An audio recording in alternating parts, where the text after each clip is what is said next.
Assalamualaikum warahmatullahi wabarakatuh.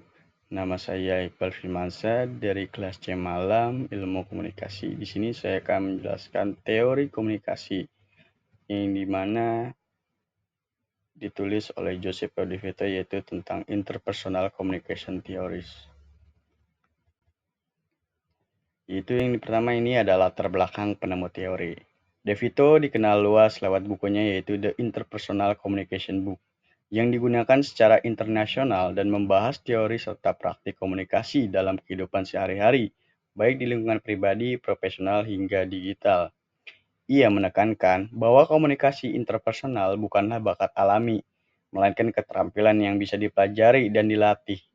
De Vito melihat komunikasi sebagai dasar pembentukan identitas, hubungan sosial, dan makna hidup, baik secara verbal maupun nonverbal. Joseph A. De Vito sendiri ya, seorang akademis dan penulis terkemuka dalam bidang komunikasi interpersonal.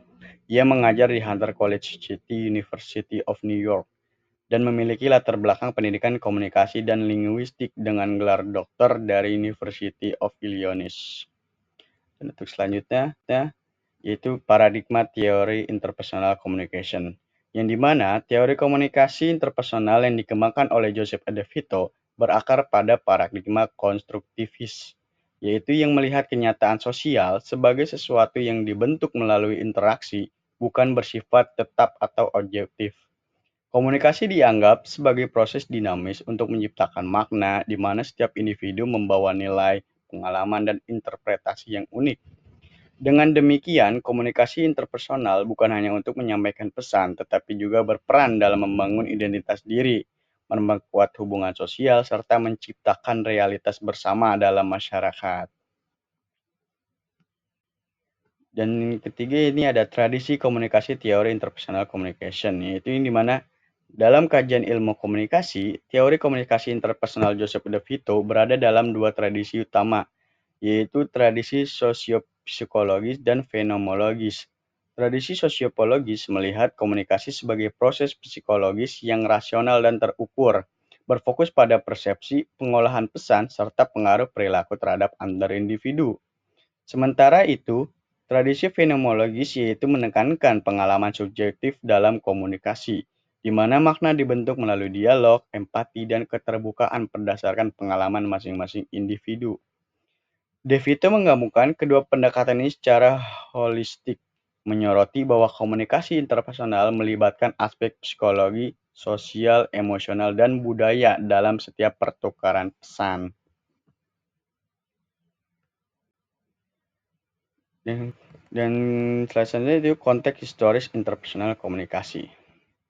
Teori komunikasi dari dinamika sosial, budaya, dan akademi abad ke-20, terutama akibat transformasi masyarakat yang makin individualistik akibat revolusi industri dan media massa. Seiring berkembangnya ilmu komunikasi sebagai disiplin akademik, De Vito merumuskan teori ini secara komprehensif dengan menggabungkan psikologi, linguistik, dan kebutuhan praktis sehari-hari.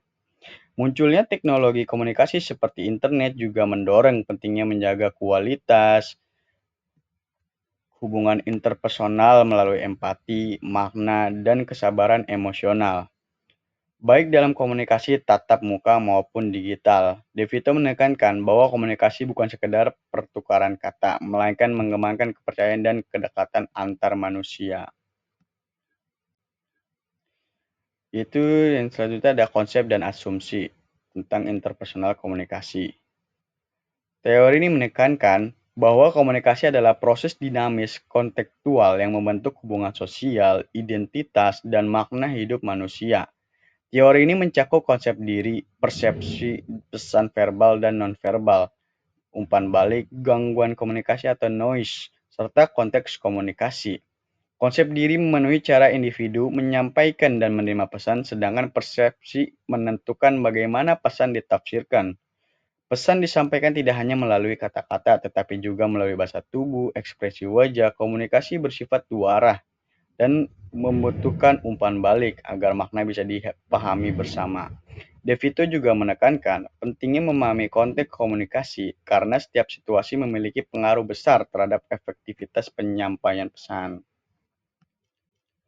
Dan untuk selanjutnya yaitu ada metode penelitian interpersonal komunikasi, yang dimana teori komunikasi interpersonal Joseph Adavito dikembangkan melalui pendekatan metodologis yang beragam, mencakup metode kualitatif dan untuk memahami makna subjektif, metode kuantitatif untuk mengukur pola dan variabel komunikasi secara objektif, serta metode campuran yaitu mixed method yang menggabungkan keduanya guna memperoleh pemahaman yang lebih komprehensif. Pendekatan ini mencerminkan kompleksitas komunikasi interpersonal yang melibatkan aspek kognitif, emosional, sosial, dan budaya, sehingga pemilihan metode harus fleksibel dan disesuaikan dengan konteks serta tujuan penelitian.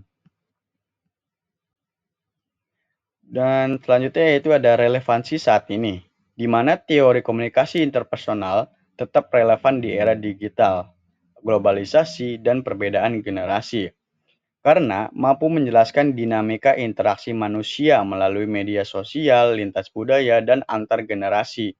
Teori ini membantu memahami cara membangun hubungan yang efektif, baik secara personal maupun profesional, serta meningkatkan kualitas komunikasi dalam berbagai konteks kehidupan modern. Yaitu ada kelebihan dan keterbatasan dari Joseph De Vito ini. Yang pertama di mana pemahaman mendalam tentang relasi antar individu, yaitu memberikan wawasan menyeluruh tentang bagaimana komunikasi terbentuk, hubungan melibatkan aspek emosional dan kognitif dan budaya. Yang kedua yaitu ada fleksibel dalam berbagai konteks sosial, yang dimana dapat diterapkan dalam berbagai situasi seperti keluarga, tempat kerja, maupun media sosial, baik secara tatap muka maupun daring. Yang ketiga yaitu ada menghargai kompleksitas komunikasi, yang dimana tidak menyederhanakan komunikasi menjadi pertukaran pesan, tetapi mengakui peran konteks, persepsi, dan emosi dalam prosesnya. Dan yang keempat yaitu memberikan wawasan tentang perubahan dalam relasi, yaitu berguna untuk memahami bagaimana hubungan berkembang dan berubah seiring waktu, berdasarkan faktor-faktor seperti kepercayaan dan dinamika kekuasaan. Dan untuk keterbatasannya itu satu terlalu fokus pada hubungan interpersonal yang ideal, yang dimana kadang teori ini menggabungkan komunikasi dalam kondisi ideal, sementara dalam kenyataan sering terjadi konflik dan ketidakseimbangan. Yang kedua yaitu kesulitan mengukur aspek subjektif dan emosional, yang dimana aspek psikologis dan perasaan yang penting dalam komunikasi interpersonal sulit diukur dengan instrumen kuantitatif yang objektif. Yang ketiga yaitu ada terbatas dalam konteks komunikasi massal atau skala besar, yang dimana teori ini lebih cocok untuk komunikasi antar individu dan kurang relevan dalam konteks komunikasi massal atau organisasi besar. Yang keempat ada kesulitan dan mengakomodasi teknologi digital, yang dimana kesulitan menangkap dinamika interaksi nonverbal dan keterbatasan emosional dalam komunikasi melalui media sosial atau platform digital.